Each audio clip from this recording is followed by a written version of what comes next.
Before the sun fully rose over London, something changed.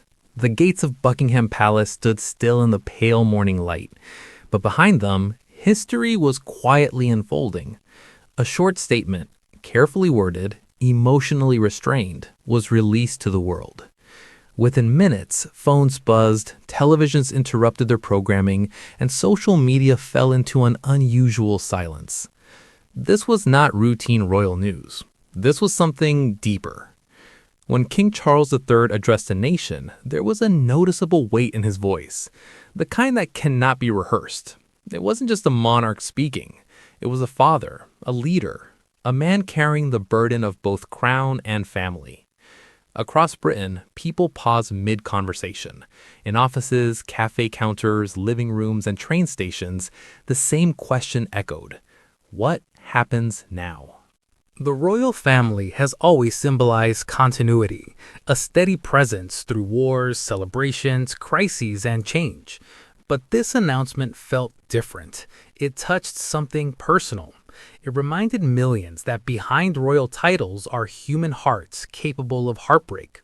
Soon, images began circulating, solemn expressions, lowered flags, quiet gatherings outside palace gates. Support poured in from across the Commonwealth. The moment transcended politics, transcended debate. It became about empathy. Because whether royal or not, loss and pain are universal.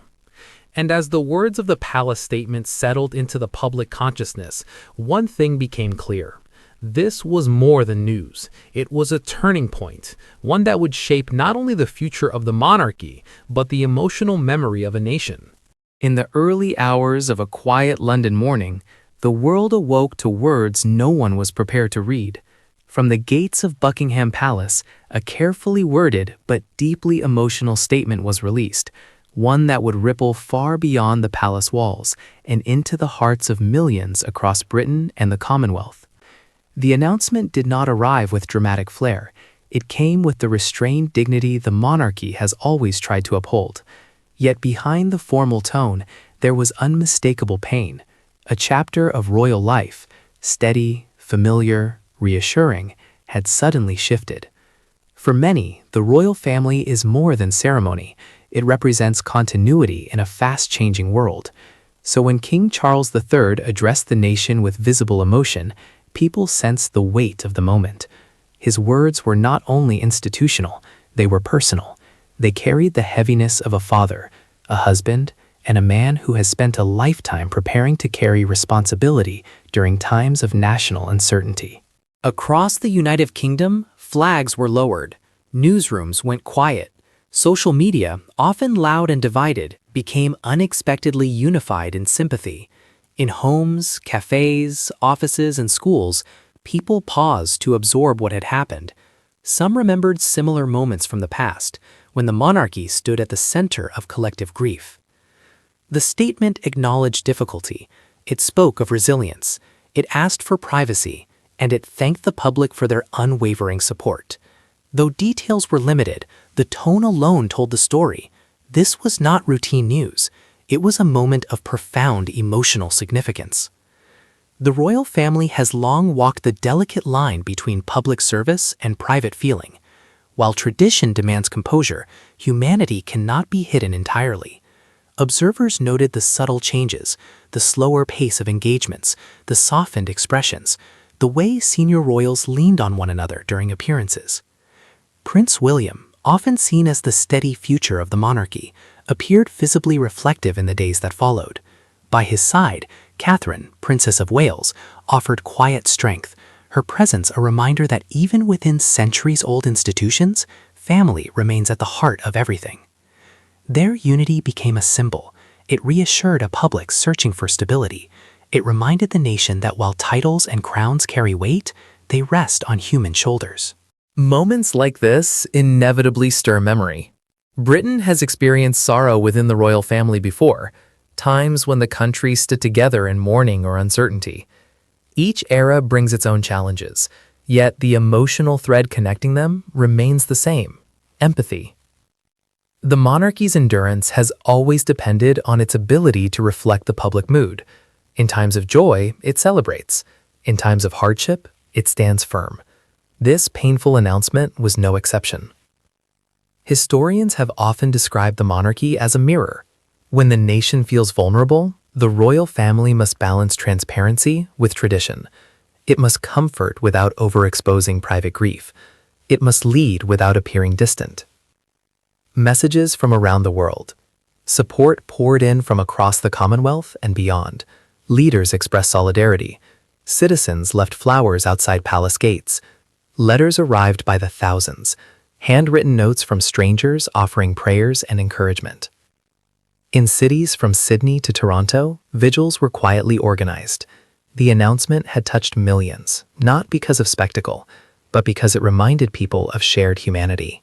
In the days following the statement, the royal family resumed select public duties. It was a subtle but powerful gesture. Life continues, service continues, commitment continues. The message was clear. Though hearts may be heavy, dedication to country remains unwavering. When King Charles III spoke again briefly at a scheduled engagement, his words were simple: gratitude, resilience, hope. The applause that followed was not merely respectful, it was deeply emotional. The royal family's painful announcement will be remembered not only for its sadness, but for the way it brought people together.